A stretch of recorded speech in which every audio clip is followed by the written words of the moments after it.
Escucha cuidadosamente. Lo que estás a punto de escuchar fracturará tu comprensión de quién crees que eres. Cada día caminas por el mundo usando una máscara tan perfectamente elaborada, tan perfectamente integrada en tu ser, que has olvidado que es una máscara. La pregunta no es si estás viviendo una mentira. La pregunta es cuántas vidas pasarán antes de que te des cuenta de que lo eres. Soy Helena Blavatsky. Aunque el nombre no significa nada para la mayoría de ustedes, lo que importa no es mi identidad como ustedes la entienden, sino lo que pasé mi vida descubriendo, la arquitectura aterradora de la conciencia humana misma. Durante décadas estudié en las cámaras ocultas del Tíbet, en las bibliotecas polvorientas de India, en las sociedades secretas de Europa. No hice esto por turismo espiritual o para coleccionar historias exóticas para conversaciones de salón. Lo hice porque tropecé con una verdad tan profunda, tan desestabilizadora, que la mayoría de las mentes la rechazarán instantáneamente como mecanismo de defensa. La verdad es esta: no te conoces a ti mismo, ni remotamente. La persona que crees que eres, la personalidad que presentas al mundo, los recuerdos que atesoras, las creencias que consideras sagradas, no es nada más que una construcción elaborada, un edificio psicológico construido ladrillo a ladrillo a través de la sugestión, el trauma, el condicionamiento social y lo que yo llamo el gran olvido. Profundamente en la psique humana existe una conciencia original, una conciencia primordial que existía antes del lenguaje, antes de la sociedad, antes de que el lente distorsionador de la cultura la transformara en algo irreconocible. Este yo profundo te está llamando constantemente, pero no puedes escucharlo porque el ruido de tu yo falso es ensordecedor. Lo que estoy a punto de revelar a través de estas 10 revelaciones no es filosofía, no es religión. Ni siquiera es espiritualidad en el sentido que la mayoría de las personas entienden ese término corrompido. Lo que esto es, muy simplemente, es un mapa del territorio de tu propio ser que te han prevenido de explorar. Las autoridades, y uso ese término ampliamente para significar cada institución que se beneficia de tu auto-ignorance, no quieren que encuentres este territorio. No quieren que entiendas que contiene dentro de ti poderes de conciencia, percepción y transformación que harían obsoleto su control. La ciencia de la neurociencia hoy, en tu era moderna, apenas está comenzando a tropezar hacia lo que los ocultistas entendían hace siglos: que la conciencia no es un subproducto del cerebro, sino algo mucho más fundamental. El cerebro es un receptor, un traductor, un filtro, y lo que filtra es precisamente el conocimiento que te liberaría. Cada sección que despliego para ti contiene el tipo de conocimiento que las religiones han guardado en sus santuarios más internos, que las sociedades secretas han protegido con juramentos y amenazas, que la psicología moderna descarta con un gesto académico. Tu educación fue diseñada no para enseñarte, sino para limitarte. Tus estructuras sociales fueron construidas no para liberarte, sino para contenerte. Tu lenguaje mismo fue diseñado para hacer que ciertos pensamientos sean literalmente impensables. Y sin embargo, a pesar de estas barreras formidables, el llamado de tu yo auténtico persiste. Susurra en momentos de tristeza inexplicable, grita en tus pesadillas, emerge en los espacios entre tus pensamientos conscientes, ese extraño vacío donde nacen los sueños y donde tu yo real todavía respira, todavía lucha, todavía se estira hacia la luz como un prisionero en una cámara subterránea. La puerta que estoy a punto de abrir no requiere ningún ritual especial, ninguna palabra sagrada, ninguna sustancia exótica. Requiere solo una cosa: tu disposición a enfrentar lo que yace bajo la fachada cuidadosamente construida que has confundido con tu identidad. ¿Realmente estás listo? ¿O harás como el 99% de la humanidad? ¿Cerrarás este libro, silenciarás esta voz y regresarás a la prisión cómoda de tu yo falso? La elección, como siempre, es tuya. Pero sabe esto: una vez que verdaderamente ves detrás del velo, no hay retorno a la ceguera de antes. El conocimiento de tus propias profundidades es una carga que solo los valientes pueden soportar. Detente. Antes de ir más profundo, necesitas entender algo. Lo que acabas de escuchar no está destinado a ser olvidado. Es un mensaje de la parte de ti que ha estado gritando en silencio durante años. Y si realmente vas a escucharlo, no puedes hacer esto solo. Comenta ahora, no después. No cuando te sientas listo. Ahora. Cuéntame, ¿qué parte de ti mismo reconociste en estas palabras? ¿Qué verdad sobre quién realmente eres te hizo incómodo? Escríbelo, admítelo, porque en el momento en que comentas, algo cambia. El yo falso pierde un pequeño pedazo de su agarre. Declaras, incluso en ese acto pequeño, que estás eligiendo despertar. Tu comentario es una señal. Le dice al algoritmo, le dice al universo, te dice a ti mismo que esto importa, que tú importas, que tu despertar importa. Cada comentario rompe a través del sistema diseñado para mantenerte fragmentado y dormido. Pero esto no puede terminar aquí. Si realmente estás listo para descender a tus propias profundidades, si realmente estás dispuesto a enfrentar quién realmente eres bajo la máscara, entonces suscríbete. No te suscribas por mí. Suscríbete por ti. Suscríbete porque algo dentro de ti sabe que esto es verdad y se niega a dejarlo ir. Suscríbete porque estás cansado de fingir. Suscríbete porque el yo auténtico dentro de ti ya no está dispuesto a permanecer en silencio. Con cada nuevo video enfrentarás una elección: ir más profundo o retirarte a la comodidad, seguir despertando o deslizarte nuevamente al sueño. Cada suscripción es un compromiso contigo mismo. Es tú diciendo: soy valiente lo suficiente para ver. Estoy dispuesto a ser destruido para poder ser rehecho como a mí mismo. El yo falso está esperando que olvides este momento. No lo hagas. Comenta. Suscríbete. Desciende. Esto no es opcional si quieres realmente conocerte a ti mismo. Antes de descender al abismo, debes entender la arquitectura de la jaula. La prisión no fue construida con acero o piedra, fue construida con palabras, con miradas, con el retiro sutil del amor, con las 1000 pequeñas traiciones que experimenta un niño mientras aprende que el mundo solo aceptará una fracción de quién realmente es. El concepto que estoy a punto de explicar es el insight más importante en toda la psicología profunda, y sin embargo, permanece casi enteramente invisible en el discurso principal. Carl Jung, esa mente brillante que pasó su vida excavando las cuevas del inconsciente, lo llamó la sombra, pero incluso la formulación de Jung era incompleta, un bosquejo más que un retrato completo. Lo que la sombra realmente representa es la suma total de todo lo que te has visto forzado a rechazar, reprimir, negar y últimamente proyectar en otros. Permíteme ser visceralmente claro sobre lo que esto significa. Cuando naciste, eras un faro de conciencia indiferenciada. Llorabas cuando tenías hambre, reías cuando sentías alegría, expresabas rabia cuando estabas frustrado. Eras, en todos los sentidos que importan, auténticamente presente en el momento. Pero entonces algo comenzó a suceder, algo tan gradual, tan insidioso, que nunca te diste cuenta de que estaba ocurriendo. Tu madre apartó la vista cuando expresaste ciertas emociones. La cara de tu padre se endureció cuando mostraste vulnerabilidad. Tus maestros te castigaron por hacer preguntas que desafiaban su autoridad. Tus compañeros se burlaron de tus intereses auténticos. Día tras día, año tras año, aprendiste una lección una y otra vez. Quién realmente eres no es aceptable. Así que hiciste lo que cualquier organismo inteligente hace ante la amenaza. Te adaptaste. Aprendiste a esconderte. Construiste una persona, una máscara tan convincente que eventualmente olvidaste que la estabas usando. Aprendiste a sonreír cuando querías gritar. Aprendiste a decir sí cuando cada fibra de tu ser gritaba no. Aprendiste a fingir interés en cosas que te aburrían hasta las lágrimas, a suprimir la risa en momentos inapropiados, a modular tu voz, a controlar tu postura, a literalmente remodelar tu cuerpo para que encajara con las expectativas de otros. Este yo falso no era un defecto de carácter, era un mecanismo de supervivencia. En una era anterior, antes de la fragmentación de la existencia moderna, esta adaptación habría sido eventualmente abandonada una vez que la seguridad fue establecida. Pero en nuestro mundo, este yo falso se vuelve permanente, se vuelve tan integrado en tu sentido de identidad que crees que es quien realmente eres. La tragedia, y uso esa palabra con peso deliberado, es que todo lo que rechazaste sobre ti mismo no simplemente desapareció, no podría desaparecer. La conciencia no puede ser aniquilada, solo puede ser transformada o desplazada. Así que todos esos aspectos auténticos de ti mismo que fueron considerados inaceptables, tu salvajismo, tu rabia, tu sexualidad, tu ambición, tu vulnerabilidad, tu pena, tu poder, todos estos fueron empujados hacia lo que los psicólogos llaman el inconsciente. Pero no se volvieron inertes, permanecieron vivos, pulsando, activos, buscando expresión. Y porque no pudieron expresarse directamente en tu conciencia, comenzaron a expresarse indirectamente, a través de la proyección, a través de sueños, a través de lapsus linguae, a través de reacciones emocionales inexplicables, a través de las personas a las que misteriosamente eres atraído, y más importantemente, a través de las personas que desprecias. Este es el mecanismo de la sombra. No puedes ver tu propia oscuridad, así que la ves en todas partes más.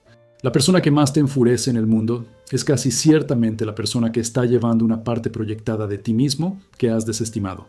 El político que odias encarna aspectos rechazados de tu propia naturaleza. El amigo, cuyo comportamiento juzgas más severamente, está reflejando algo que has violentamente reprimido dentro de ti mismo.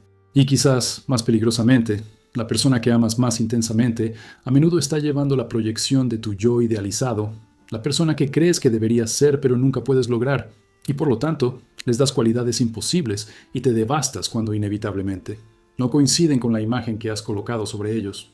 Lo que la neurociencia ahora está comenzando a confirmar a través de imágenes cerebrales, investigación conductual, es que esta conciencia dividida está literalmente codificada en la estructura de tu sistema nervioso. El hemisferio izquierdo de tu cerebro, el responsable del lenguaje, la lógica, la categorización y el control, está constantemente narrando una historia sobre quién eres. Esta narrativa siempre es incompleta, siempre distorsionada, siempre filtrada a través del lente de tus heridas de supervivencia y condicionamiento social.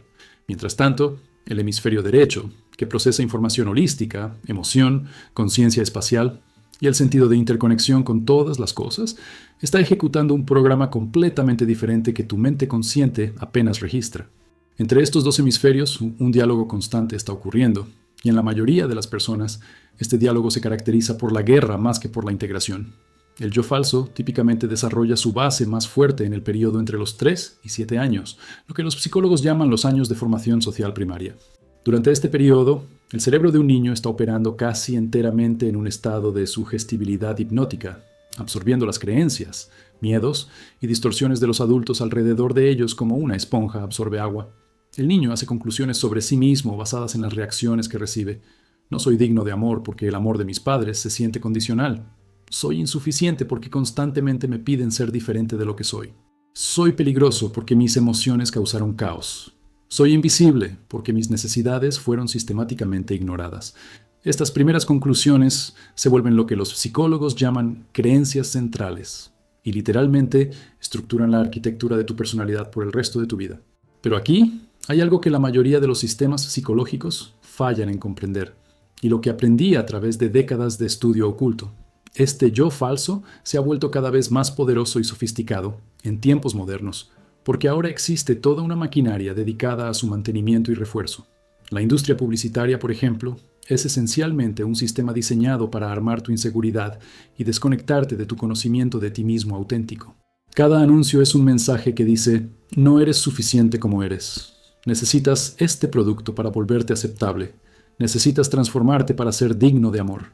Esto es, literalmente, la perpetuación de la herida original que creó tu yo falso en primer lugar.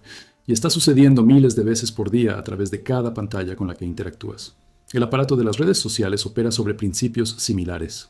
Es esencialmente un sistema diseñado para facilitar la constante performance del yo falso, mientras simultáneamente no proporciona ninguna oportunidad genuina de conexión auténtica. Curadas una imagen, la presentas a una audiencia. Recibes retroalimentación en forma de likes y comentarios, y ajustas tu performance en consecuencia. Esto no es conexión, esto no es autoexpresión, esto es el yo falso en display, performando para una audiencia de otros yos falsos, todos ustedes atrapados en una fiebre colectiva de inautenticidad. Y cuanto más profundo te sumerges en este sistema, más desconectado te vuelves de la realidad actual de quién eres bajo la máscara. Lo que quiero que entiendas es esto: el yo falso no es tu enemigo. Era una adaptación necesaria a un ambiente que no fue diseñado para tolerar tu autenticidad, pero ahora ha sobrepasado su bienvenida. Fue destinado a ser un refugio temporal, no una prisión permanente. Y sin embargo, la mayoría de las personas pasan su existencia entera atrapadas dentro de ella, muriendo sin haber verdaderamente vivido, sin haberse conocido a sí mismas, sin haber accedido al poder profundo y la sabiduría que existe en las profundidades de su ser. La conciencia de este yo falso, verdaderamente verlo, nombrarlo, entender sus orígenes y mecanismos, es el primer paso hacia la liberación.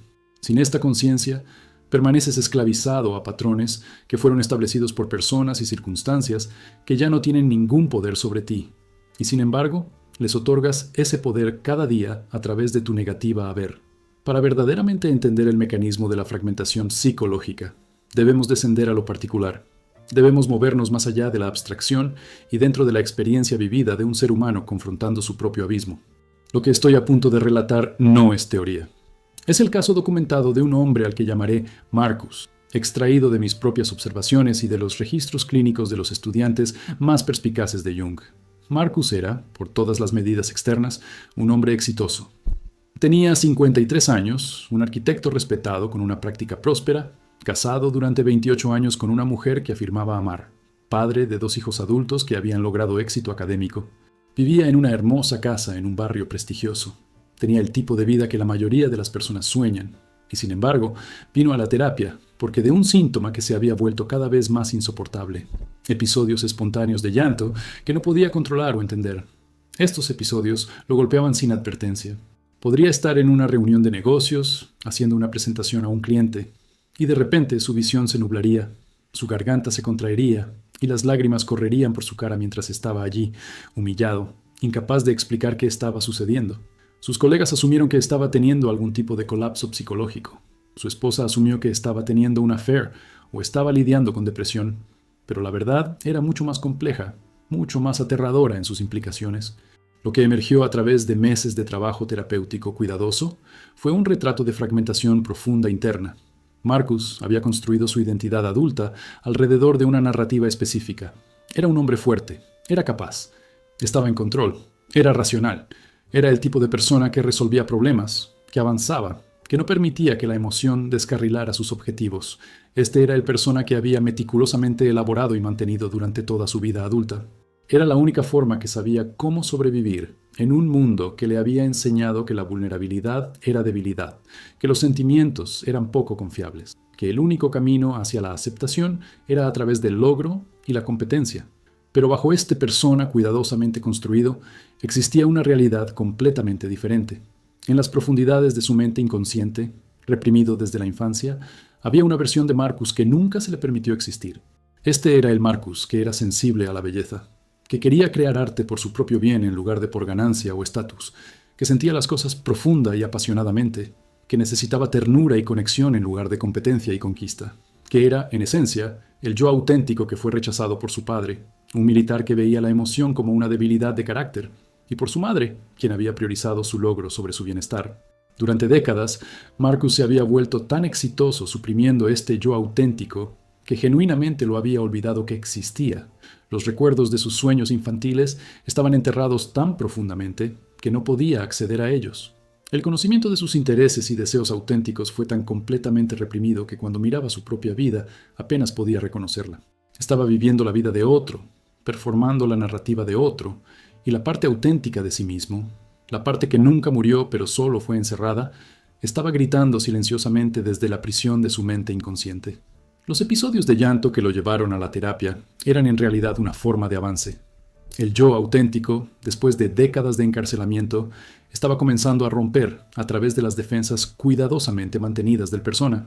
Cada episodio era un momento cuando el material reprimido estaba siendo forzosamente empujado hacia la conciencia, desbordando las barreras cuidadosamente construidas, inundando la mente racional con sentimiento que no tenía a dónde ir. Su cuerpo estaba literalmente traicionando el yo falso, rebelándose contra las restricciones que había sido forzado a soportar durante tanto tiempo. Mientras trazábamos la genealogía psicológica de la fragmentación de Marcus, comenzamos a ver los momentos específicos, cuando su yo auténtico había sido herido y reprimido. Estaba a la edad de 7 años, cuando su padre descubrió que estaba dibujando en detalle elaborado, creando mundos de fantasía y personajes intrincados. Su padre miró estos dibujos con desprecio apenas contenido y dijo, en un tono que Marcus todavía recordaba con claridad perfecta décadas después: «Esto es lo que hacen los niños débiles. Si quieres ser un hombre, necesitas dejar esta tontería y enfocarte en algo real». Ese momento, que duró quizás 15 segundos, había literalmente alterado la trayectoria de la existencia completa de Marcus. El artista dentro de él había sido asesinado ese día, no a través del abuso evidente, sino a través de la retirada de la aceptación parental. Luego estaba la edad de 13 años, cuando Marcus experimentó la muerte de su mejor amigo en un accidente automovilístico. Durante semanas fue destruido por el dolor, llorando regularmente, incapaz de comer, lidiando con dificultad para funcionar. Su madre, quien fue ella misma traumatizada por la pérdida del amigo de su hijo, se asustó por la intensidad de su respuesta emocional. Comenzó a empujarlo a pasar página, a ser fuerte, a no dejar que esto te controle.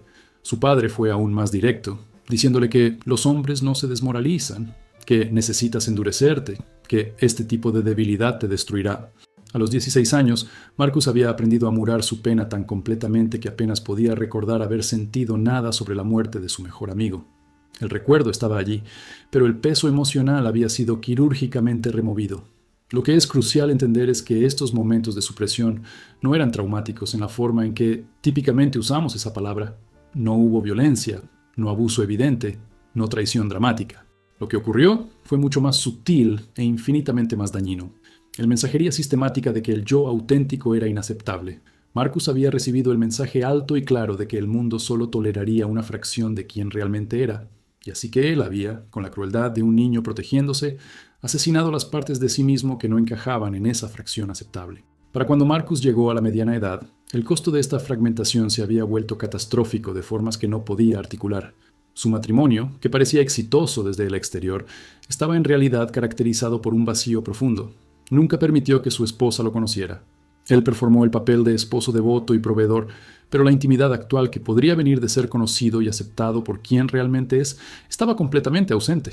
Su relación con sus hijos era similarmente distante. Lo respetaban, pero no lo conocían. Los había criado como había sido criado, enfatizando el logro y el control, y habían heredado su fragmentación también, cada uno de ellos construyendo sus propias personas cuidadosamente gestionados. Lo que hizo el caso de Marcus particularmente revelador fue lo que sucedió durante el proceso terapéutico cuando finalmente comenzó a permitir que el material reprimido saliera a la superficie. Mientras el yo auténtico comenzó a romper a través de las defensas del persona, experimentó lo que muchas personas reconocerían como una especie de crisis psicológica. Se volvió aterrado de que, si se permitía sentir, perdería toda semejanza de control. Tuvo pesadillas en las que se estaba ahogando, siendo arrastrado a un abismo de sentimiento. Experimentó ataques de pánico donde su corazón se aceleraría y se convencería de que se estaba muriendo. Se deprimió, aunque esta depresión en realidad era una señal positiva. Indicaba que finalmente, después de 50 años, estaba comenzando a hacer duelo por lo que había perdido. Más dramáticamente, aproximadamente 6 meses en terapia intensiva, Marcus tomó lo que muchas personas considerarían una decisión impactante. Le dijo a su esposa que no era feliz en su matrimonio, que no podía continuar viviendo una mentira y que necesitaba tomar un sabático del trabajo para descubrir quién realmente era. Su esposa, naturalmente, fue devastada. Ella lo interpretó como una traición, como él abandonándola y sus responsabilidades. Muchos de sus amigos y colegas lo vieron como una especie de colapso, una crisis clásica de mediana edad, traída por mal juicio. Pero lo que estaba realmente sucediendo era algo mucho más profundo. Marcus finalmente estaba eligiendo autenticidad sobre comodidad. Finalmente estaba diciendo no al yo falso que había estado ejecutando su vida durante medio siglo. Estaba tomando el riesgo aterrador de elegir verdad sobre seguridad. Durante su sabático regresó a la pintura, algo que no había hecho desde la infancia. Pasó tiempo en soledad, permitiéndose sentir el peso completo de décadas de emoción reprimida. Hizo duelo por las oportunidades perdidas, las relaciones auténticas que podría haber tenido, la vida que podría haber vivido si se le hubiera permitido ser a sí mismo. Este caso ilumina algo crucial que la mayoría de los sistemas psicológicos fallan en abordar adecuadamente. La fragmentación del yo no es primariamente una patología, es una adaptación racional a un ambiente patológico. La patología no está en Marcus. La patología está en un mundo que exige la amputación del yo auténtico como el precio de admisión. Los episodios de llanto, la ansiedad, la depresión, estos no son fracasos de la psique. Son la forma en que la psique se rebela contra su propio menoscabo. Son un llamado del yo auténtico, cada vez más desesperado en su encarcelamiento, exigiendo ser reconocido y escuchado. El científico del cerebro moderno, sentado en su laboratorio rodeado de máquinas que miden impulsos eléctricos y rastrean actividad metabólica, no se da cuenta de que está redescubriendo conocimiento que ya era antiguo cuando caminé la Tierra. Pero la confirmación de las ciencias materiales lleva peso en tu mente contemporánea, así que permíteme hablar el lenguaje de tu tiempo, mientras revelo la sabiduría antigua debajo de él. Lo que la neurociencia ha descubierto en las últimas 2 décadas es algo que representa un cambio fundamental en cómo entendemos la conciencia y la estructura del yo. A través de imágenes de resonancia magnética funcional, electroencefalografía y estudios sofisticados de redes neuronales, los investigadores han comenzado a mapear los mecanismos reales por los cuales la conciencia es fragmentada y organizada en el cerebro humano. Y lo que están encontrando es absolutamente extraordinario. El yo unificado y singular que experimentas es en realidad una ilusión cuidadosamente mantenida, una narrativa construida momento a momento por regiones específicas de tu cerebro. El autor principal de esta ilusión es lo que los neurocientíficos llaman la red de modo predeterminado, una constelación de regiones cerebrales que se activan siempre que no estás comprometido en tareas externas y se te permite que tu mente divague. Esta red incluye la corteza prefrontal medial, la circunvolución cingulada posterior, el precunio y varias otras regiones interconectadas. La red de modo predeterminado es esencialmente la sede del pensamiento autorreferencial, que crea el sentido de una identidad continua y unificada moviéndose a través del tiempo. Es la parte de tu cerebro que genera la narrativa de quién eres, qué significa tu pasado, qué sostiene tu futuro y cómo encajas en el mundo. Aquí es donde se vuelve verdaderamente fascinante. La red de modo predeterminado opera casi enteramente sobre la memoria y la proyección. Está constantemente, sin tu conciencia, recuperando información de experiencias pasadas y usando esa información para construir un modelo de quién eres. Este proceso no es objetivo, es fundamentalmente sesgado hacia confirmar cualquier narrativa sobre ti mismo que ya ha sido establecida. Si tu narrativa central es «no soy digno de amor», entonces la red de modo predeterminado filtrará sistemáticamente evidencia en contra y amplificará evidencia que confirma esta creencia. Si tu narrativa central es «soy incompetente», entonces tu cerebro interpretará situaciones ambiguas como confirmaciones de esta historia y descartará éxitos genuinos como flux o accidentes. Lo que está sucediendo aquí es nada menos que un mecanismo neurológico para la perpetuación del yo falso. Tu cerebro se ha convertido en una especie de generador de teoría de conspiración sofisticado, creando y reforzando una narrativa sobre tu identidad que puede tener poca semejanza con la realidad, y porque esta generación de narrativa está ocurriendo largamente fuera de la conciencia. La experimentas no como una construcción, sino como verdad. Experimentas tu interpretación de eventos, no como interpretación, sino como los eventos mismos. Experimentas tus juicios sobre ti mismo no como juicios, sino como hechos sobre tu naturaleza. Las consecuencias de este proceso neuromecanismos son asombrosas. Los investigadores que estudian la depresión han encontrado que uno de los mecanismos principales de la enfermedad depresiva no es primariamente un desequilibrio químico, como la psicología pop sugeriría, sino más bien una red de modo predeterminado hiperactiva que se vuelve atrapada en bucles de pensamiento negativo autorreferencial. La persona deprimida está literalmente atrapada en una versión intensa del mismo proceso que genera el yo falso en todos nosotros, pero en depresión se ha vuelto patológico. El cerebro está interminablemente reproduciendo fracasos pasados, catastrofizando sobre posibilidades futuras y generando una narrativa interna que dice: eres fundamentalmente defectuoso, el mundo es fundamentalmente hostil y nada mejorará. De manera similar, la investigación en trastornos de ansiedad ha revelado que la ansiedad es en gran medida generada por una versión exagerada e hipervigilante de un sistema neural llamado la red de prominencia, que está diseñada para detectar amenaza. En alguien con un trastorno de ansiedad, este sistema de detección de amenaza se ha vuelto tan sensibilizado, tan reactivo, que constantemente está generando falsas alarmas. Está encontrando peligro en situaciones donde ningún peligro existe realmente porque ha sido entrenado, a través de trauma pasado o estrés crónico, a esperar lo peor. La red de modo predeterminado. Entonces toma estas señales de amenaza y las teje en una narrativa. Algo está mal, algo malo va a suceder, estás en peligro. Y la persona experimenta esta narrativa no como una historia generada por su sistema nervioso, sino como una percepción precisa de la realidad. Lo que es absolutamente crucial entender es que estos procesos neuromecanismos no son independientes del significado y la creencia. En otras palabras, el cerebro no simplemente genera pensamientos aleatoriamente, genera pensamientos que se alinean con las narrativas centrales y creencias que han sido incrustadas en él. Si has interiorizado la creencia de que no eres digno de amor, tu cerebro seleccionará atención selectiva a evidencia que confirma esta creencia y filtrará evidencia que la contradice. Tu cerebro generará pensamientos e interpretaciones que son consistentes con esta creencia central. Tu cerebro incluso generará percepciones que confirman esta creencia. Literalmente verás y escucharás cosas de una manera que está filtrada a través de este lente. Esto es donde se vuelve aún más siniestro. En la mayoría de la psicoterapia y en la mayoría de paradigmas de autoayuda, el enfoque es intentar cambiar estos pensamientos directamente.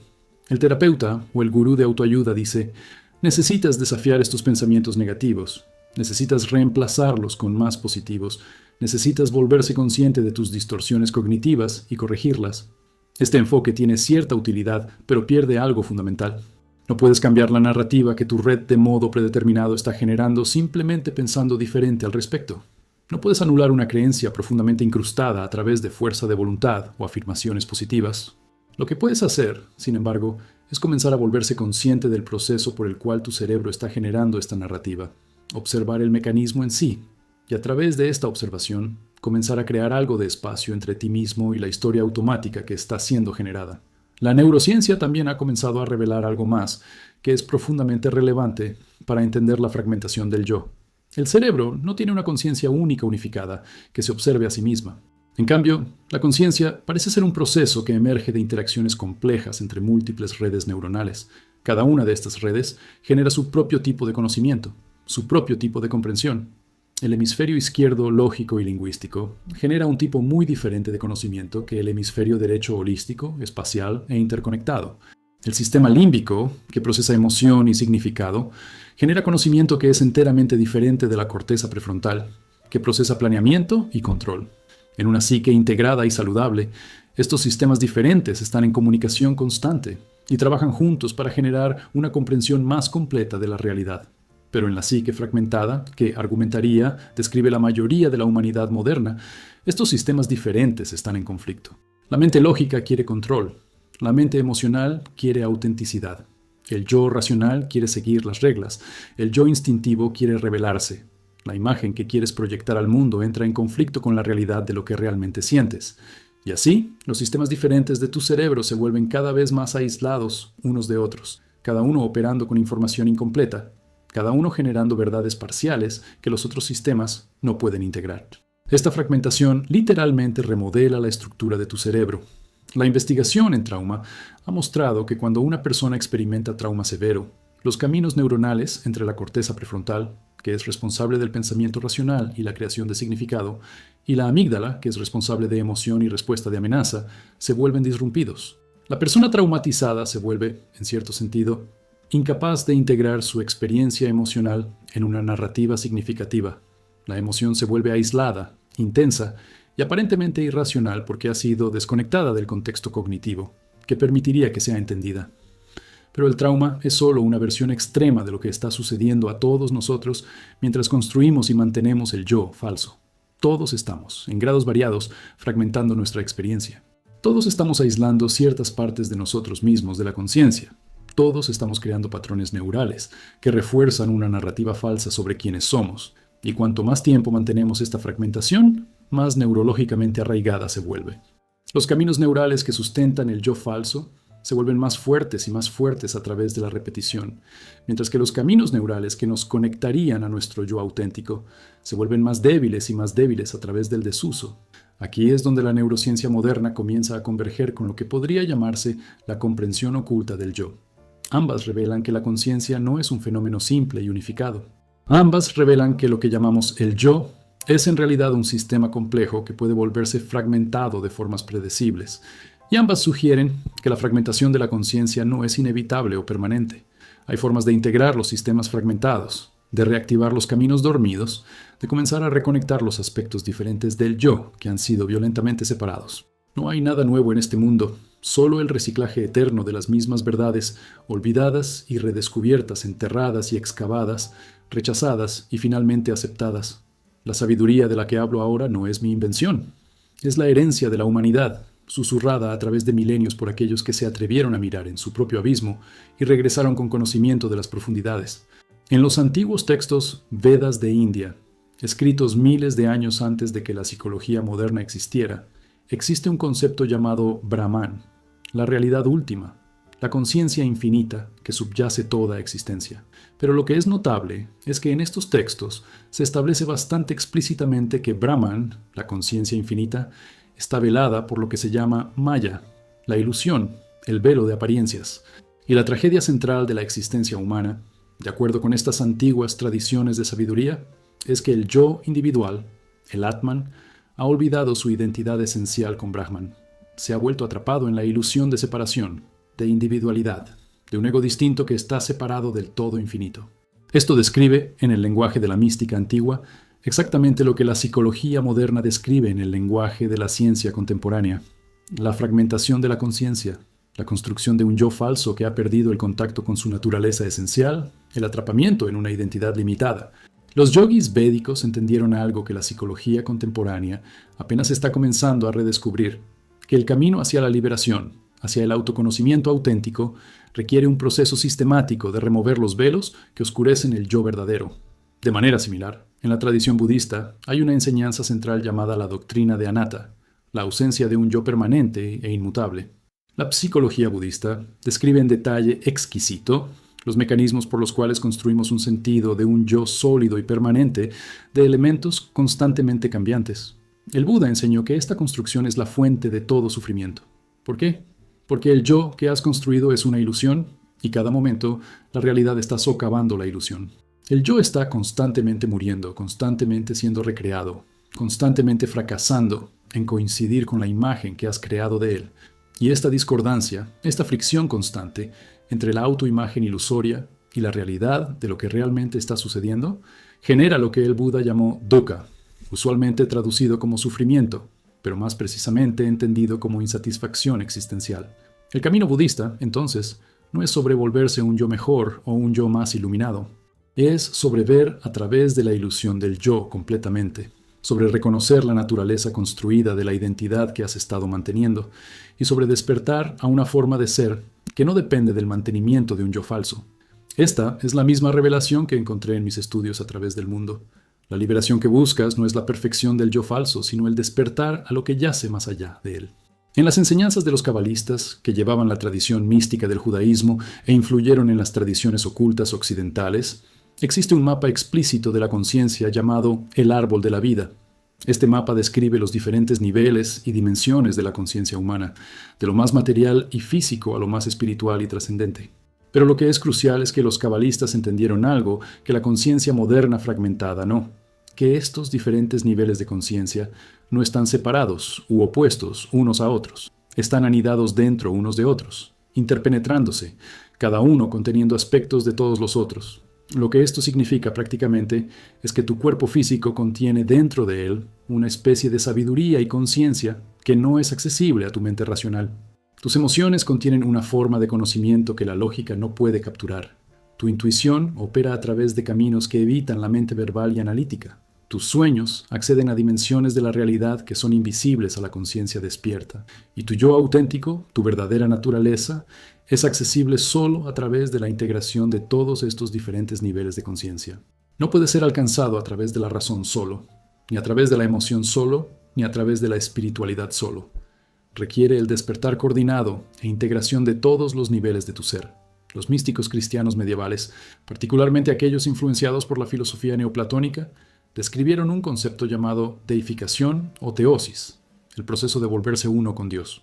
Pero lo que estaban realmente describiendo, en el lenguaje disponible para ellos en ese tiempo, era el proceso de integrar el yo fragmentado y despertar a la naturaleza esencial de uno.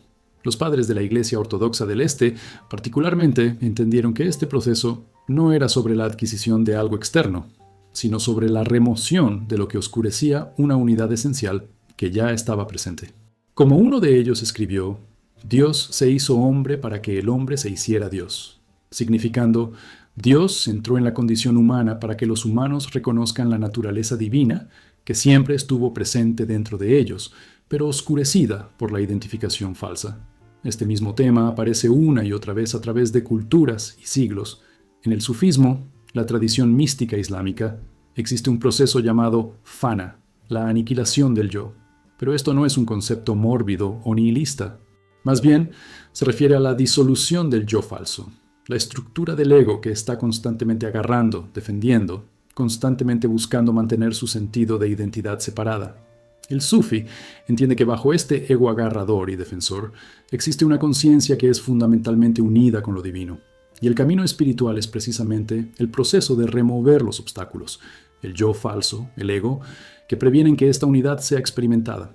En la filosofía taoísta de la China antigua existe un concepto llamado el bloque sin tallar, o pu. Esto se refiere al estado natural, indiferenciado que existe antes de que la mente comience a dividir la realidad en categorías y conceptos. El sabio taoísta no es uno que acumula conocimiento o construye el yo, sino más bien uno que regresa a este estado natural y original al remover todas las construcciones mentales que lo oscurecen. Como escribió Lao Tzu, el maestro observa el mundo, pero confía en su visión interna. En otras palabras, el maestro ha aprendido a percibir la realidad no a través del filtro de la mente conceptual, sino a través de un conocimiento más directo e inmediato que no depende de la interpretación del yo falso de eventos. Lo que todas estas tradiciones, separadas por miles de años y miles de kilómetros, estaban apuntando hacia es el mismo reconocimiento, El yo falso no es quien realmente eres. Es una estructura que ha sido construida, y porque ha sido construida, puede ser desmantelada. Lo que permanece cuando el yo falso es removido no es nada, como sugeriría el materialismo moderno. Lo que permanece es tu naturaleza auténtica, tu ser esencial, una forma de conciencia que es mucho más profunda, mucho más espaciosa, mucho más real que la identidad limitada que has estado manteniendo.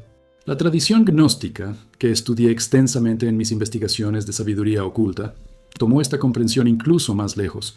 Los gnósticos entendieron que el yo falso, el ego, no es meramente una adaptación inocente a presiones sociales.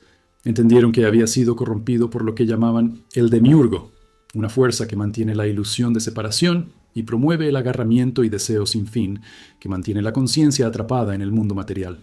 En lenguaje moderno, podríamos llamar a esta fuerza el sistema de control que se beneficia de tu auto-ignorance y tu fragmentación. Pero aquí está lo que es crucial. A través de todas estas tradiciones, una hebra común emerge, un reconocimiento consistente de que el camino hacia el autoconocimiento auténtico no es un camino de acumulación, sino un camino de remoción. No es sobre volverse mejor, o más iluminado, o más espiritual.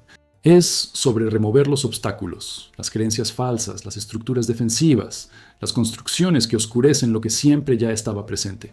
Mientras estés intentando construir algo, mientras estés intentando adquirir alguna cualidad que creas que careces, estás reforzando la ilusión fundamental del yo falso, que eres inadecuado, que necesitas volverse algo diferente de lo que eres. Las tradiciones de sabiduría antigua lo entendieron. Entendieron que el primer paso en el viaje hacia el autoconocimiento auténtico no es una acción, sino un reconocimiento. Un reconocimiento de que todo lo que crees sobre ti mismo está abierto a cuestionamiento. Un reconocimiento de que la persona que crees ser podría estar usando una máscara tan bien que has olvidado que la estás usando. Y un reconocimiento de que bajo esta máscara, algo mucho más real, mucho más poderoso, mucho más auténtico, está esperando ser descubierto. La prisión envía señales. La conciencia esclavizada grita, aunque el yo encarcelado aún no entiende que está gritando. Si sabes qué escuchar, puedes escuchar a tu propio yo auténtico hablándote de 1000 formas cada día. La pregunta es si tienes el coraje de escucharlo. La conciencia fragmentada no se anuncia a través de gestos grandiosos o síntomas obvios. Al contrario, es maestra de la sutileza. Susurra, sugiere. Se manifiesta de formas tan familiares, tan normalizadas, que la mayoría de las personas nunca las reconocen como nada más que la textura normal de la experiencia humana. Pero si sabes qué buscar, si desarrollas lo que llamaré una sensibilidad psicológica, puedes comenzar a detectar la presencia de tu propio yo auténtico encarcelado, a través de las señales sutiles que envía. La primera y más obvia de estas señales es lo que podría llamarse ansiedad crónica o inquietud, sin un objeto claro. Esta no es ansiedad sobre una situación o preocupación específica.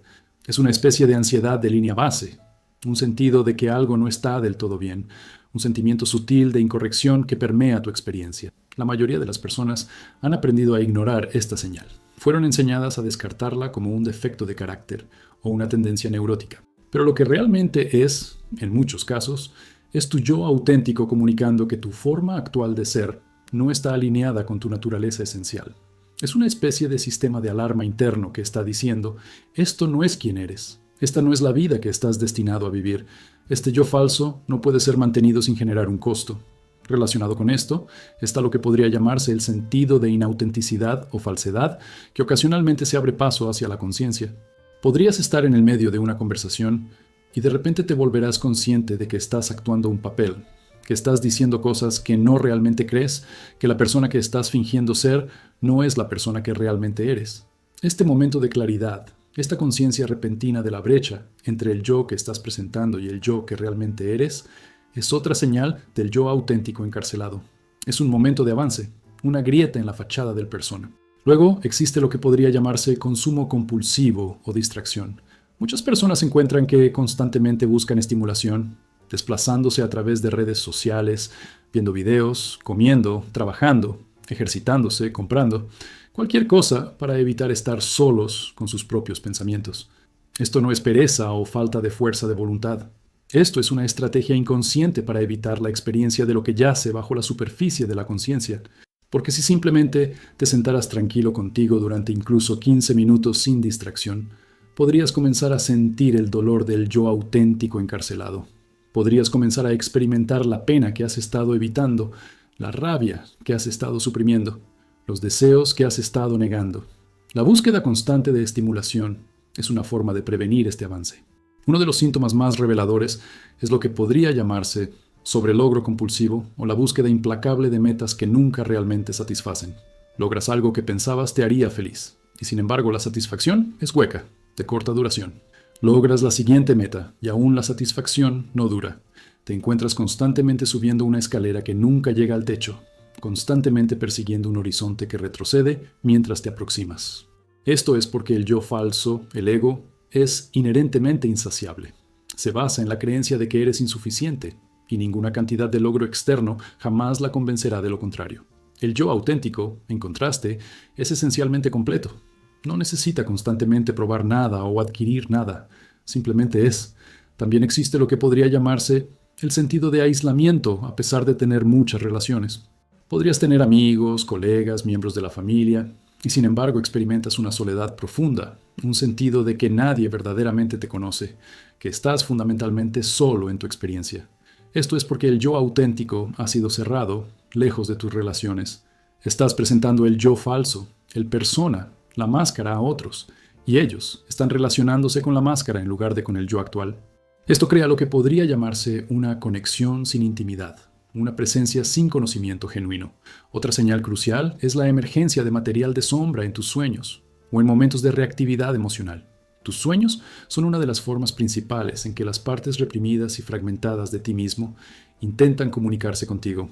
Si prestas atención a tus sueños, notarás que a menudo contienen caracteres o situaciones que son perturbadoras, bizarras o cargadas emocionalmente.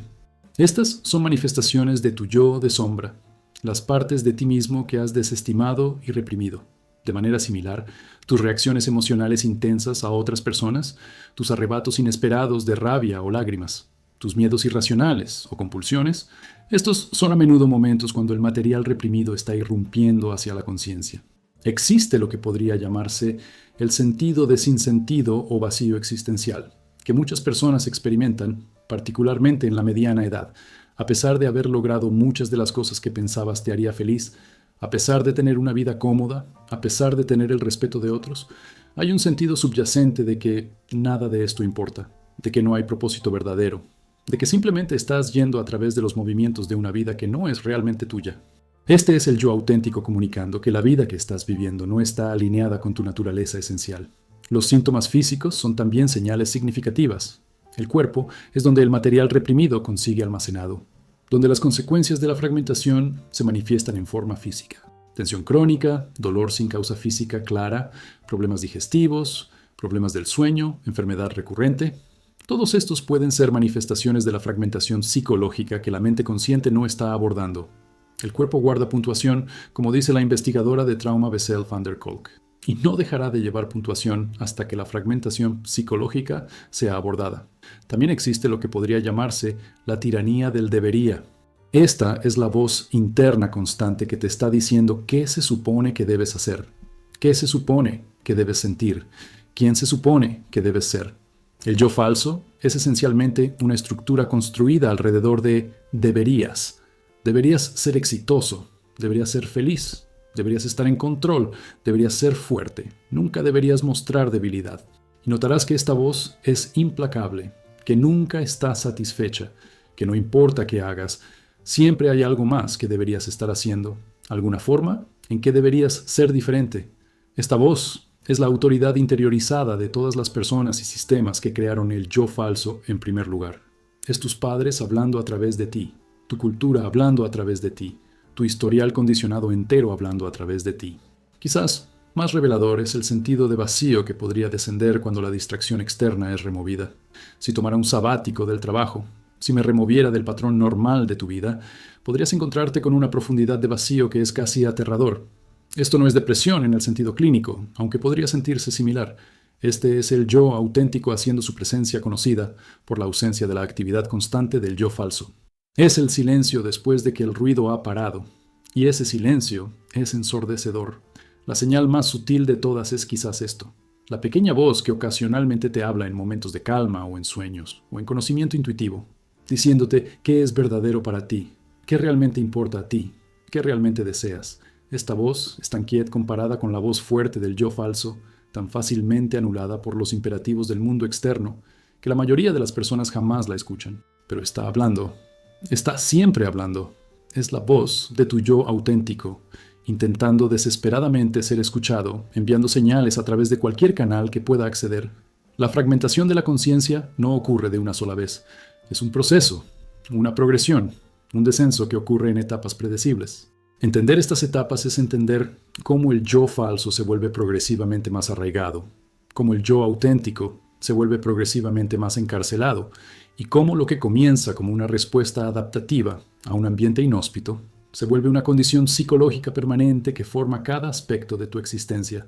La primera etapa de la fragmentación ocurre en la infancia temprana, lo que podría llamarse la etapa del rechazo primordial. Durante este periodo, el niño es exquisitamente sensible a las respuestas de los cuidadores principales. Cada mirada, cada tono de voz, cada momento de atención o retirada es registrada en un nivel profundo. Cuando el niño expresa algo auténtico, una emoción, un deseo, un interés, un impulso, y recibe rechazo o corrección en respuesta, algo sucede a un nivel neurológico. El niño aprende que esta expresión particular no es aceptable, no es segura, y así comienza a suprimirla. Pero esto no es un proceso consciente y racional. El niño no piensa para sí mismo, voy a esconder esta parte de mí. En cambio, los caminos neurales asociados con esta expresión se vuelven inhibidos, amortiguados. Es como si el volumen en ese canal particular de autoexpresión fuera bajado. El niño aprende que ciertas emociones, ciertos deseos, ciertos aspectos de su personalidad deben ser guardados ocultos si van a mantener la conexión con los cuidadores de los que dependen para la supervivencia. Gradualmente, a través de miles de estos pequeños momentos de rechazo y corrección, el niño comienza a desarrollar un mecanismo interno muy sofisticado. Existe la parte del yo que quiere expresarse libremente, estar plenamente presente en el momento, perseguir deseos auténticos. Y luego existe la parte del yo que está constantemente monitoreando, evaluando, filtrando, la parte que está preguntando, ¿es esto aceptable? ¿Causará esto rechazo? ¿Amenazará esto mi sentido de seguridad? Con el tiempo, esta última parte se vuelve tan dominante que la expresión auténtica se vuelve cada vez más difícil de acceder. Cuando el niño entra a la escuela, alrededor de los 5 o 6 años, una segunda etapa de fragmentación se acelera dramáticamente. El ambiente escolar es una especie de programa de entrenamiento intensivo en la supresión de la autenticidad. El niño es forzado a sentarse quieto durante periodos extendidos, incluso si su cuerpo le está diciendo que se mueva. Se espera que procese la información de formas específicas, incluso si su mente particular funciona diferentemente. Se le corrige cuando habla fuera de turno, incluso si lo que ha dicho es importante y verdadero. Se le recompensa por la conformidad y se le castiga, a menudo indirectamente a través de la vergüenza y la exclusión social, por destacarse. El ambiente escolar enseña el yo falso con gran eficiencia. Enseña que hay una forma correcta de ser y cualquier desviación de esa es incorrecta. Enseña la competencia. El sentido de que no hay suficiente, de que debes competir con otros por recursos limitados, calificaciones, atención del maestro, estatus social. Enseña la fragmentación del conocimiento en temas separados y no relacionados, enseñando al niño que la realidad está dividida en compartimentos desconectados, en lugar de ser entendida como un todo integrado. Enseña lo que podría llamarse desamparo aprendido, la comprensión de que tus propios deseos e instintos no pueden ser confiados, que en cambio debes seguir las direcciones de la autoridad. A finales de la infancia, típicamente alrededor de los 8 a 12 años, una tercera etapa podría llamarse la etapa de cristalización de identidad. En este punto, el yo falso se ha vuelto suficientemente arraigado de que el niño comienza a identificarse con él como si fuera su yo actual. Comienzan a decir cosas como soy tímido, o no soy bueno en matemáticas, o soy un atleta, o soy inteligente. Estas declaraciones no son meramente descripciones de su comportamiento, son identificaciones con una identidad construida. La cristalización de esta identidad falsa se convierte en la fundación sobre la que la personalidad adulta entera será construida. La adolescencia representa una cuarta etapa, lo que podría llamarse la etapa de fragmentación aumentada y la emergencia de la sombra. Durante la adolescencia, el joven está experimentando una afluencia masiva de energía instintiva. Energía sexual, energía agresiva, energía creativa. Al mismo tiempo, las presiones sociales para conformarse a definiciones estrechas de aceptabilidad están en su máximo. Los grupos de compañeros se vuelven increíblemente importantes y el encajar se vuelve una cuestión de significancia psicológica profunda. El adolescente debe ahora no solo conformarse a las expectativas de sus padres y maestros, sino también conformarse a las expectativas y normas de su grupo de compañeros. Lo que sucede durante la adolescencia es que toda la energía instintiva que no encaja en la definición aceptable de la identidad del adolescente es empujada al inconsciente. Las partes de sí mismos que no son aceptables a su grupo de compañeros van bajo tierra. Si eres un hombre joven y tienes cualidades que son tradicionalmente asociadas con la feminidad, sensibilidad, expresividad emocional, interés en la estética, estas partes son enterradas. Si eres una mujer joven con cualidades asociadas con la masculinidad, ambición, agresividad, directividad sexual, estas partes son reprimidas. Toda la energía sexual, todos los impulsos rebeldes, todos los deseos únicos e individuales son impulsados bajo tierra donde no pueden ser expresados conscientemente, pero desde donde comenzarán a manifestarse indirectamente, a través de síntomas y proyecciones. A la adultez temprana, típicamente a los 19 o 20 años, una quinta etapa podría llamarse la etapa de consolidación estructural. En este punto, el yo falso se ha vuelto tan robusto, tan completamente integrado en la comprensión de la persona de su propia identidad, que aparece ser la verdad de quién son. La persona está ahora esencialmente identificada con el yo falso. Han aceptado la interpretación del yo falso de quiénes son. Han incorporado en su concepto de yo. Y porque están tan completamente identificados con el yo falso, cualquier amenaza a esta identidad se vuelve una amenaza a su sentido mismo de yo. Pero en este punto, algo más comienza a suceder. El material reprimido, que ha estado acumulándose en el inconsciente, comienza a ejercer presión. La sombra comienza a hablar más insistentemente. Y porque no puede expresarse directamente a través de la conciencia, comienza a expresarse indirectamente a través de los síntomas que la persona experimenta. Se manifiesta a través de comportamientos compulsivos, a través de ansiedad que parece venir de ninguna parte, a través de depresión, a través de dolor crónico, a través de adicción, a través de problemas relacionales, a través de la tendencia a ser atraído a personas y situaciones que activan el material reprimido. La sexta etapa podría llamarse la etapa del costo acumulado. En la mediana a tardía adultez, típicamente en los 40 o 50 años, la persona comienza a experimentar las consecuencias acumuladas del mantenimiento del yo falso. El sentido de sinsentido se vuelve más difícil de ignorar. El sentido de inautenticidad se vuelve más agudo. Las relaciones que fueron construidas sobre la fundación del yo falso comienzan a sentirse cada vez más huecas. El cuerpo, que ha estado almacenando el costo de la represión durante décadas, comienza a descomponerse. Problemas de salud emergen. La energía comienza a faltar. La persona podría experimentar lo que se llama una crisis de mediana edad, aunque una descripción más precisa podría ser un despertar de mediana edad. Un momento cuando la brecha entre el yo falso y el yo auténtico se vuelve tan obvia que ya no puede ser ignorada. La etapa final, que podría llamarse la etapa de transformación potencial o disolución potencial, es el punto en el que la persona debe hacer una elección fundamental. Pueden continuar defendiendo el yo falso, pueden intentar mantener la fragmentación a través de cualquier medio que hayan desarrollado, ya sea a través de negación, a través de mayor inmersión en trabajo o distracción, a través del abuso de sustancias, a través de varias formas de actuar. O pueden hacer la elección aterradora de comenzar a desmantelar el yo falso, de permitir que la fragmentación comience a sanar, de tomar el riesgo de volverse auténtico. Lo que es crucial entender es que esta progresión no es inevitable o irreversible. En cualquier punto a lo largo de esta trayectoria, la persona puede hacer una elección diferente. Pero cuanto más tiempo el yo falso ha sido arraigado, más profundamente se ha vuelto neurológicamente codificado, más completamente ha sido incorporado en el sentido de identidad de la persona, más difícil y aterrador el proceso de transformación se vuelve. Esto es porque tantas personas pasan sus vidas enteras en una especie de encarcelamiento psicológico sin jamás intentar seriamente escapar. El miedo se vuelve mayor que el deseo de libertad. El individuo fragmenta su conciencia y crea un yo falso. Pero esto no es meramente una tragedia individual. Es un fenómeno colectivo, una condición psicológica masiva que se ha vuelto tan normalizada que ni siquiera la reconocemos como una patología.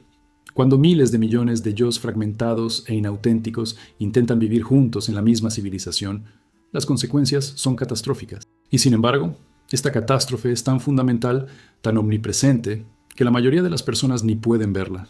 Para entender cómo la fragmentación individual se vuelve fragmentación colectiva, debes primero entender el concepto de lo que podría llamarse campos psicológicos compartidos. Cada persona no es una isla aislada de conciencia. Cada persona existe dentro de un campo de influencia y es simultáneamente influenciada por todos los otros campos de conciencia alrededor de ellos. Una unidad familiar tiene una especie de conciencia colectiva, un campo compartido que contiene el material psicológico, los traumas, las distorsiones, los conflictos no resueltos de todos los miembros. Una cultura, una nación, una civilización tiene lo mismo. Una conciencia colectiva que contiene el material psicológico agregado de millones de individuos. Lo que sucede cuando millones de yos fragmentados e inauténticos participan en sistemas sociales compartidos es que la fragmentación se vuelve sistematizada. El colectivo reemplaza la capacidad individual para respuesta auténtica con procedimientos institucionales. El colectivo reemplaza el juicio moral individual con ideología institucional. El colectivo reemplaza la conciencia individual con conformidad masiva. Y el resultado es una civilización que es cada vez más incapaz de responder auténtica o responsablemente a crisis y desafíos genuinos. Considera el sistema económico que domina la mayoría del mundo moderno. Este sistema está completamente predicado en la fragmentación de la conciencia.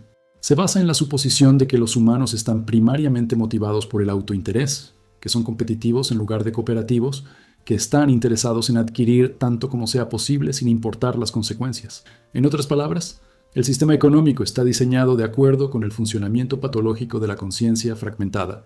El sistema recompensa a los practicantes más exitosos de la fragmentación, aquellos que pueden más efectivamente explotar a otros, que pueden más efectivamente suprimir su propia empatía y conciencia, que pueden más efectivamente manipular la percepción pública y mantener su propia imagen falsa. El resultado es que las personas más ricas y poderosas en el mundo son a menudo aquellas que están más severamente fragmentadas, más desconectadas de su propio sentimiento y intuición auténticos, más identificadas con el yo falso. El sistema selecciona para la fragmentación, recompensa la fragmentación. Se colapsaría si de repente todos se volvieran auténticos y enteros. Y así, el sistema tiene un interés invertido en mantener la fragmentación colectiva, en asegurar que las personas permanezcan desconectadas de su autoconocimiento auténtico, en perpetuar las condiciones que crean y refuerzan el yo falso. Esto es porque, en mis investigaciones de tradiciones ocultas y esotéricas, encontré que muchas de ellas hablaban de la existencia de una especie de fuerza organizada cuyo interés era mantener la fragmentación humana y el encarcelamiento psicológico, ya sea que esta fuerza fuera concebida como entidades demoníacas, como élites controladoras, como sistemas de poder, o como algo más sutil, una especie de uso parasitario de energía psíquica humana. El reconocimiento fundamental fue el mismo. Algo se beneficia de la inconsciencia humana, de la fragmentación humana, de la autoignorance humana. Es porque los sistemas políticos que organizan la mayoría del mundo moderno están similarmente predicados en la fragmentación de la conciencia. Funcionan al despertar el material de sombra en la población, miedo, odio, chivo expiatorio, y luego al ofrecer una solución falsa que afirma abordar estas emociones. Un líder político identificará a un grupo para culpar de un problema complejo. Despertará las emociones de sombra en la población, miedo, rabia, odio, y ofrecerá una solución simplista que apela a la conciencia fragmentada. La población, inconsciente de su propia fragmentación, inconsciente de su propia sombra proyectada, se vuelve invertida en la solución del líder político. Este es el mecanismo del fascismo y el autoritarismo en todas sus formas. El líder autoritario es esencialmente un vehículo para la sombra colectiva.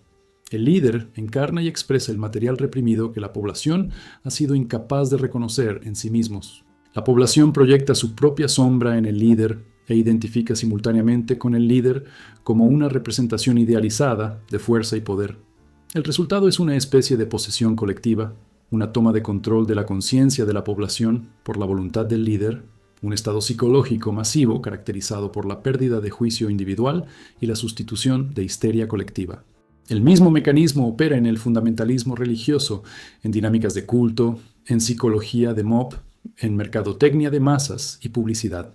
Todos estos representan formas de lo que podría llamarse fragmentación colectiva, la utilización de la conciencia fragmentada de la población para propósitos que sirven la fragmentación en lugar de la liberación de la conciencia.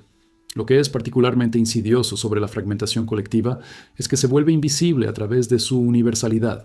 Porque todos están fragmentados, porque la civilización entera está construida sobre la fundación de la fragmentación se vuelve normalizada, se vuelve invisible, se vuelve la línea base asumida.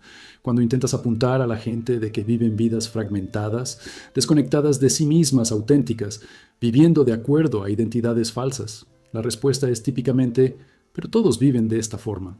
Esto es solo cómo los seres humanos son. Y este es precisamente el mecanismo por el cual la fragmentación colectiva es mantenida, a través de la normalización y universalización de la patología.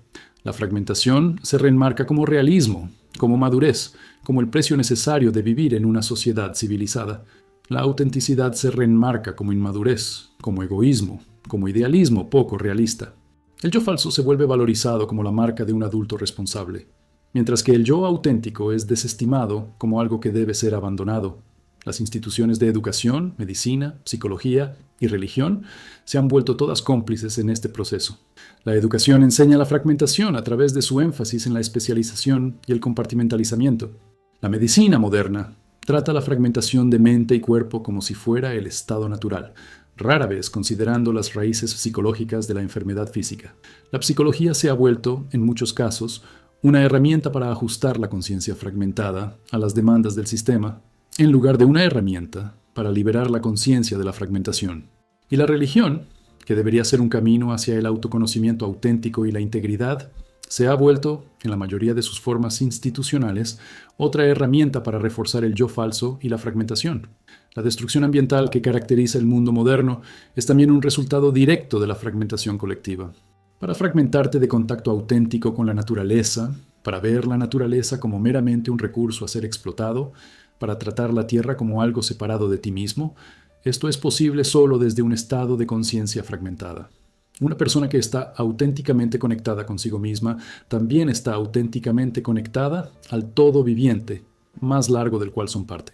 La destrucción del ambiente no es primariamente un problema político o económico, es un problema psicológico. Es la manifestación de una conciencia fragmentada y disociada que ha perdido el contacto con la interconexión de todas las cosas. De manera similar, la epidemia de enfermedad mental, adicción y suicidio que caracteriza sociedades modernas no es un problema médico que puede ser resuelto a través de intervención química. Es la consecuencia inevitable de miles de millones de personas intentando vivir en un estado de fragmentación psicológica crónica, intentando mantener yos falsos que están completamente alienados de su naturaleza auténtica. La psique humana simplemente no está diseñada para tolerar este nivel de inautenticidad sostenida. Se quiebra, se revela, busca escape a través de cualquier medio que sea disponible. Y quizás más preocupantemente, la fragmentación colectiva ha creado una especie de ceguera psicológica, una incapacidad de percibir la realidad claramente, porque la conciencia fragmentada está operando a través del filtro de sus propios mecanismos de defensa, sus propias proyecciones, sus propias narrativas falsas. No puede ver el mundo como realmente es. En cambio, ve un mundo que está filtrado a través de su propia patología. El individuo fragmentado ve amenaza donde no hay ninguna, competencia donde hay potencial para cooperación, escasez donde hay abundancia. La civilización entera, compuesta de miles de millones de conciencias fragmentadas, se ha vuelto incapaz de responder apropiadamente a su propia realidad. Esto es porque, a pesar del conocimiento sin precedentes y capacidad tecnológica, la civilización moderna parece incapaz de resolver los problemas que ha creado. Esto es porque, a pesar de tener el conocimiento y recursos para eliminar la pobreza y proveer para todos, miles de millones de personas viven en sufrimiento. Esto es porque, a pesar de tener décadas de advertencia sobre catástrofe ambiental, la humanidad continúa en el camino hacia la destrucción. No es porque las soluciones sean desconocidas.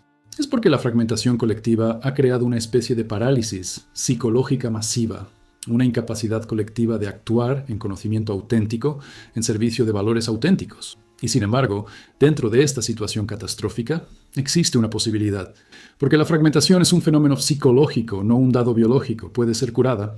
Y la curación de la fragmentación individual, el despertar de la conciencia individual a la autenticidad, es el único camino genuino hacia la curación de la fragmentación colectiva. Cada persona que despierta, que se vuelve entera, que se reconecta con su yo auténtico, no está meramente resolviendo un problema personal. Está contribuyendo a un cambio en el campo de conciencia colectiva, un cambio que hace cada vez más posible para otros que despierten también. Hay una forma de salida. No una forma que es fácil, no una forma que es segura, pero una forma que es real. La reclamación de tu yo auténtico, el desmantelamiento del yo falso, la integración de las partes fragmentadas de la conciencia, esto es posible. Pero requiere un enfoque sistemático, un protocolo, si lo deseas, que procede con pasos deliberados. Revelaré este protocolo ahora, no como un conjunto de principios abstractos, sino como un camino práctico que puedes comenzar a seguir inmediatamente. El primer paso en el proceso de despertar podría llamarse el paso del reconocimiento. Debes comenzar a reconocer que el yo con el que te has identificado no es tu yo actual, sino una identidad construida. Este reconocimiento no es intelectual. Debe ser sentido a un nivel más profundo. Debes comenzar a notar las formas en las cuales estás actuando un papel, usando una máscara, presentando una imagen al mundo que no es enteramente verdadera a tu experiencia actual. Debes comenzar a escuchar la brecha entre lo que dices y lo que realmente sientes, entre quién estás fingiendo ser y quién realmente eres. Este proceso de reconocimiento puede ser acelerado a través de la práctica de lo que podría llamarse reflexión honesta radical. Esto implica poner tiempo dedicado aparte, libre de distracción, para examinar honestamente tu vida y tus propios patrones psicológicos, no de una forma de juicio, sino de una forma que busca verdad por encima de todo. Podrías preguntarte, ¿en qué áreas de mi vida no estoy siendo auténtico? ¿Qué temo que sucedería si expresara mis pensamientos y sentimientos verdaderos? ¿Qué partes de mí estoy escondiendo? ¿Qué estoy fingiendo ser? Este tipo de autoexamen implacable es el primer paso necesario. Sin él, los pasos posteriores son imposibles. El segundo paso podría llamarse el paso de la confrontación de sombra. Una vez que has comenzado a reconocer que estás usando un yo falso, la tarea siguiente es comenzar a identificar lo que ha sido reprimido y escondido en la sombra. ¿Qué emociones no te estás permitiendo sentir? ¿Qué deseos estás negando? ¿Qué aspectos de ti mismo estás rechazando? ¿Qué tipo de personas juzgas más severamente? Estos juicios a menudo indican material de sombra proyectado. ¿Qué situaciones crean reacciones emocionales desproporcionadas en ti? Todos estos son portales hacia la sombra. El protocolo práctico para este paso implica una práctica deliberada de traer material de sombra a la conciencia. Un enfoque poderoso implica trabajar con sueños. Tan pronto como despiertas de un sueño, antes de que la memoria desaparezca, escribe todo lo que puedas recordar. Luego pregúntate, ¿qué partes de este sueño podría representar partes desestimadas de mí? Los caracteres en tus sueños, las situaciones que se despliegan en paisajes de sueños, a menudo son representaciones de material de sombra intentando comunicar contigo. Otro enfoque implica imaginación activa, una técnica que Jung mismo desarrolló. Esto implica conscientemente invitar material de sombra a diálogo. Podrías sentarte en silencio e imaginar una conversación con las partes de ti mismo que has rechazado. Podrías preguntarles, ¿qué necesitan de mí? ¿Qué están intentando comunicar? Esto suena extraño, pero es profundamente efectivo. La sombra, cuando se le da permiso para hablar, comunicará con claridad notable. El tercer paso podría llamarse el paso de duelo consciente. A medida que comienzas a reconocer el material reprimido, a medida que comienzas a ver las partes de ti mismo que han sido encarceladas, inevitablemente comenzarás a sentir duelo. Duelo por el yo auténtico que fue rechazado y nunca se le permitió desarrollarse completamente. Duelo por la vida que podría haber sido vivida si se te hubiera permitido ser a ti mismo. Duelo por las relaciones que podrían haber sido más genuinas si hubieras sido capaz de ser auténtico. Duelo por el tiempo que ha sido perdido al mantenimiento del yo falso. Este proceso de duelo no es debilidad o fallo. Es una parte necesaria de la curación. El duelo debe ser sentido, debe permitirse que se mueva a través de tu ser, debe ser honrado como una respuesta legítima a lo que ha sido perdido. Muchas personas intentan saltar este paso, moverse directamente a aceptación o comenzar a construir un yo nuevo y más auténtico sin primero sentir el duelo de lo que ha sido. Este es un error. El duelo que no es sentido se vuelve crónico, se cristaliza en depresión o amargura. El duelo que es completamente sentido y honrado se vuelve una puerta hacia la compasión y sabiduría. Permítete llorar, permítete entrar en rabia a la injusticia de lo que fue hecho a ti, permítete hacer duelo por lo que ha sido perdido. Esto no es autocompasión, es autocompasión. El cuarto paso implica lo que podría llamarse exposición cuidadosa y graduada. Una vez que has comenzado a reconocer el yo falso y reconocer la sombra, la tarea siguiente es comenzar, muy cuidadosamente y gradualmente, a permitir que más de tu yo auténtico sea expresado y visible. Esto no significa de repente abandonar todos tus roles sociales y expresar todo lo que has estado reprimiendo. Eso sería imprudente y potencialmente destructivo. En cambio, significa comenzar a tomar pequeños riesgos, en contextos donde se siente relativamente seguro, para expresar más de tu yo auténtico. Podrías comenzar permitiéndote expresar una opinión verdadera en una conversación donde antes habrías estado silencioso.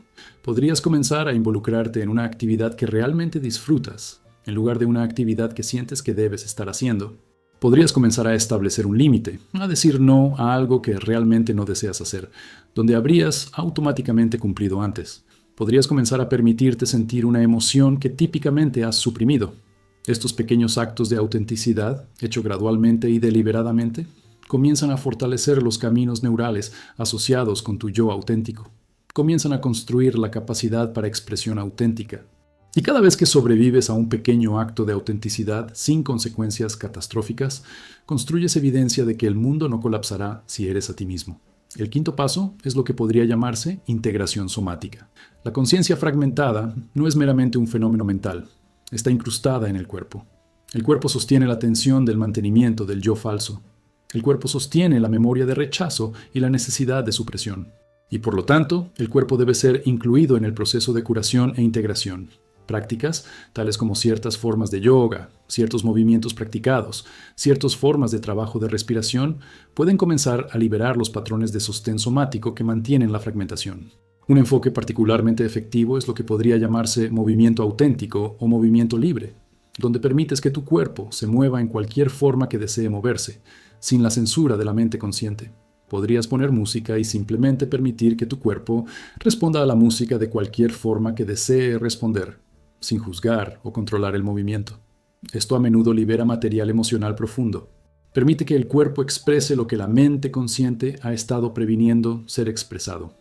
Otro enfoque implica trabajo de respiración, la práctica deliberada de respirar en patrones específicos para activar el sistema nervioso y traer material suprimido a la superficie donde puede ser procesado.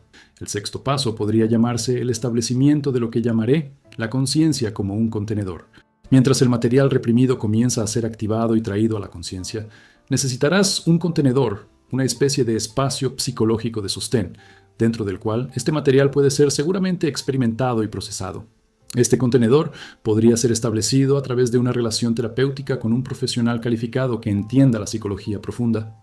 Podría ser establecido a través de una comunidad espiritual o práctica. Podría ser establecido a través de meditación o práctica contemplativa que desarrolla la capacidad de presenciar experiencia sin ser abrumado por ella. El contenedor es esencial porque sin él, la activación de material de sombra puede volverse desestabilizadora o retraumatizante. El séptimo paso implica lo que podría llamarse la práctica de presencia consciente. Una de las formas principales en que el yo falso mantiene su dominio es a través de la actividad mental constante de la red de modo predeterminado. La narración constante sobre quién eres, qué significa tu pasado, qué sostiene tu futuro. La práctica de presencia consciente, de traer atención al momento presente, es una forma de interrumpir esta narración mental constante. Cuando estás plenamente presente en el momento actual, cuando tu atención está plenamente en tu experiencia sensorial, tu aliento, tu experiencia actual mientras está ocurriendo, la narrativa del yo falso pierde su agarre. Comienzas a experimentar lo que realmente está sucediendo, en lugar de la interpretación de tu mente de lo que está sucediendo.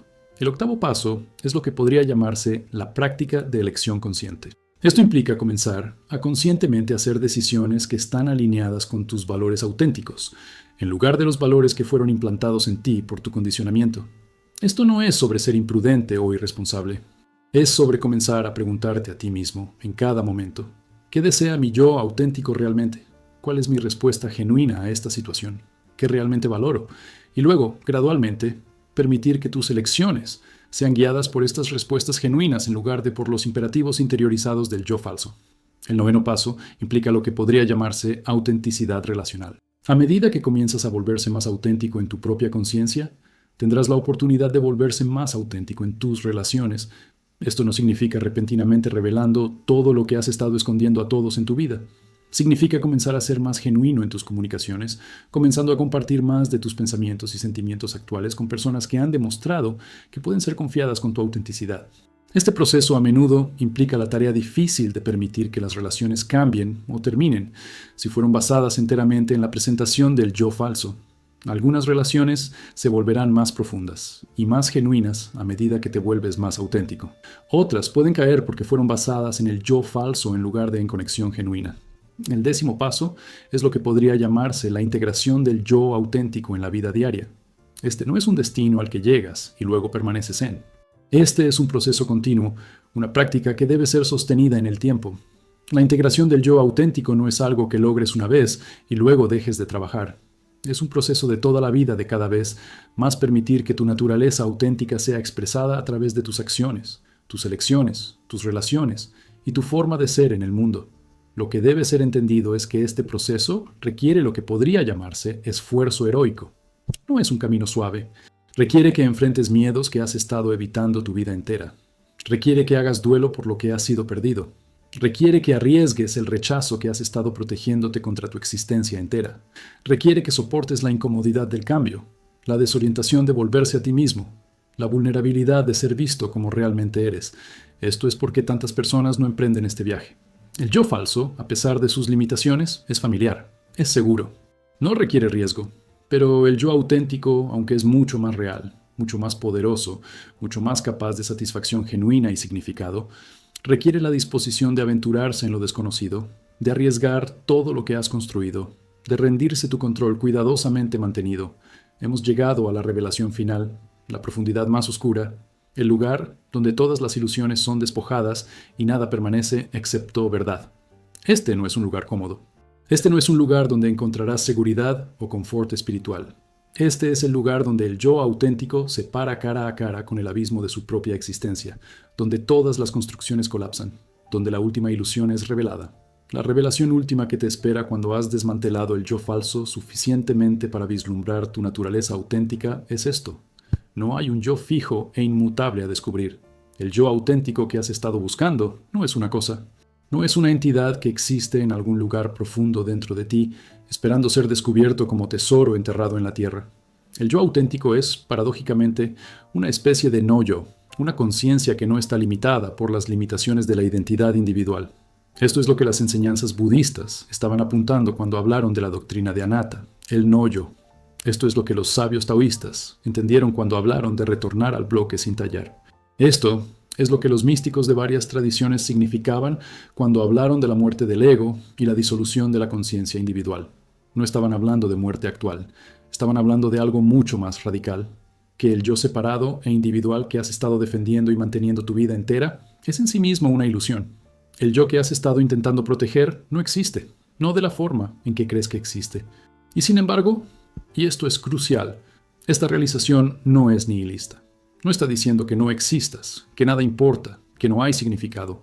Está diciendo algo mucho más radical, que existes de una forma que es mucho más fundamental que el ego individual. Existes como parte de un todo interconectado vasto, no eres separado. Los límites que has estado tan cuidadosamente manteniendo entre ti y otros, entre ti y el mundo, entre ti y el universo, son ellos mismos ilusiones creadas por la conciencia fragmentada. Esta realización, cuando verdaderamente aterriza, cuando se mueve de una comprensión intelectual a una realidad sentida, produce lo que podría llamarse una muerte del yo falso tan completa que muchas personas que lo han experimentado la describen como muerte actual. Muchas tradiciones místicas hablan de la necesidad de la muerte que debe preceder la resurrección, la práctica sufi de Fana, la aniquilación del yo, la experiencia cristiana mística de la noche oscura del alma, la comprensión hindú de la disolución de la conciencia individual en Brahman. Todas estas están apuntando a la misma experiencia fundamental, el colapso del ego individual separado y la realización de una conciencia que es mucho más vasta, mucho más profunda, mucho más real que la identidad limitada que has estado manteniendo. ¿Y qué emerge en el otro lado de esta disolución? No nada, no blancura. Lo que emerge es paradójicamente tanto aterrador como completamente liberador. La conciencia en sí, prístina e indivisa, desatada por las limitaciones de la identidad individual, pero de alguna manera plenamente presente en este momento, en este cuerpo, en esta vida. Lo que emerge es una forma de ser que está caracterizada por lo que podría llamarse autenticidad radical, no la autenticidad de un yo verdadero expresándose a sí mismo, sino la autenticidad de la conciencia, expresándose a sí misma directamente, a través de esta forma particular, sin la mediación de una identidad construida. Este es el estado al que los místicos han estado apuntando a través de siglos. Este es lo que Sri Ramakrishna describió cuando hablaba de experimentar la realidad sin forma.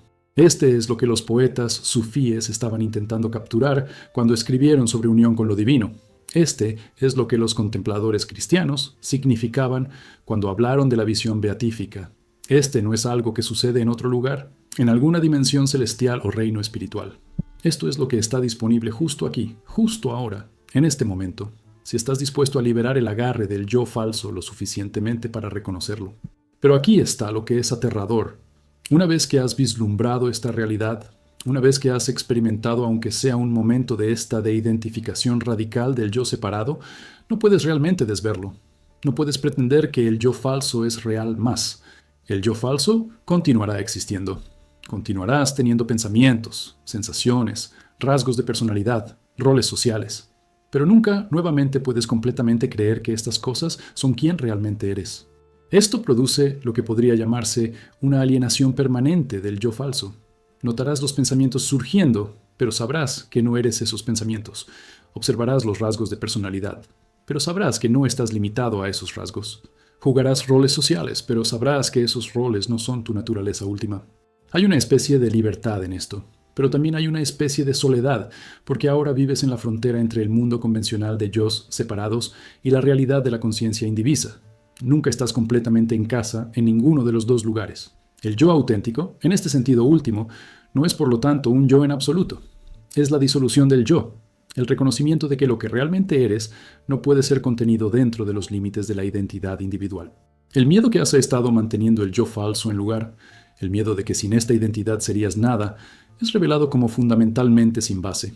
No serías nada, serías todo, serías la conciencia en sí, desatada por limitación, plenamente presente en todas las cosas. Y sin embargo, paradójicamente, esta realización no lleva a la indiferencia o el escapismo.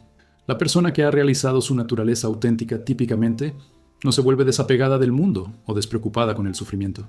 Muy al contrario, se vuelven más compasivos, más comprometidos, más dispuestos a servir. ¿Por qué? Porque han reconocido que el límite entre yo y otro es en sí mismo una ilusión.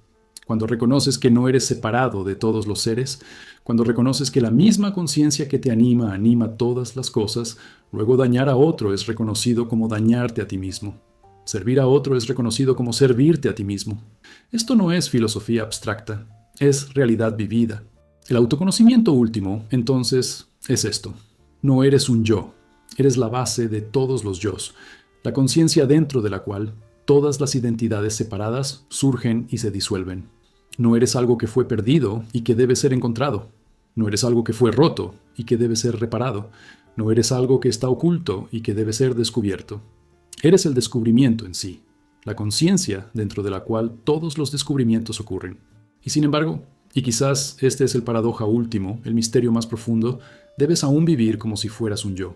Debes aún funcionar dentro de la realidad convencional de identidades separadas y responsabilidad individual. Debes aún despertarte, aún trabajar, aún relacionarte con otros, aún tratar con las necesidades prácticas de la existencia, pero harás todo esto sin la tensión contraída de defender y mantener una identidad separada. Harás todo esto con una facilidad y gracia que viene de no estar más en guerra contigo mismo. Este es el viaje que he trazado para ti, este descenso a tus propias profundidades, este enfrentamiento con tu propia fragmentación, este proceso de despertar a tu naturaleza auténtica. Es un viaje que miles han emprendido antes de ti. Es un viaje que pocos completan. Es un viaje que te costará todo lo que crees ser. Pero entiende esto, y entiende esto con claridad absoluta. Te estás muriendo de todas formas. Tu yo falso no es estable. No durará. El cuerpo que lleva esta identidad se descompondrá. La personalidad que ha sido tan cuidadosamente construida se disolverá. Los pensamientos y memorias que parecen tan preciosos se desvanecerán. Todo lo que te has identificado contigo será tomado de ti. La única pregunta es si harás el viaje mientras aún estés vivo en este cuerpo, si voluntariamente liberarás el yo falso y encontrarás la realidad auténtica de tu ser, o si permanecerás aferrado al yo falso hasta el final y llevarás ese error a lo que venga después. La elección siempre ha sido tuya. Permanece tuya ahora. Cada momento de tu vida estás haciendo esta elección, ya sea conscientemente o inconscientemente. Cada momento estás reforzando el yo falso o permitiendo que se disuelva. Cada momento estás huyendo de tus propias profundidades o corriendo hacia ellas. Este es el conocimiento que Elena Blavatsky ha revelado a ti. Esta es la clave al autoconocimiento profundo. Este es el mensaje que hace eco a través de las edades, hablado por místicos y locos, por los sabios y los de corazón roto. Conócete a ti mismo. Desciende a tu propio abismo. Enfrenta lo que has estado evitando. Conviértete en lo que realmente eres. Muere antes de morir, para que cuando la muerte venga, encuentre nada dejado para matar. Y en ese morir, descubre lo que realmente eres. No un yo fragmentado, luchador, individual, sino la conciencia en sí, sin límites y eterna, surgiendo de nuevo en este momento, y en este momento, y en este momento nuevamente. El velo es delgado, el camino está abierto, el tiempo es ahora. ¿Tomarás el descenso?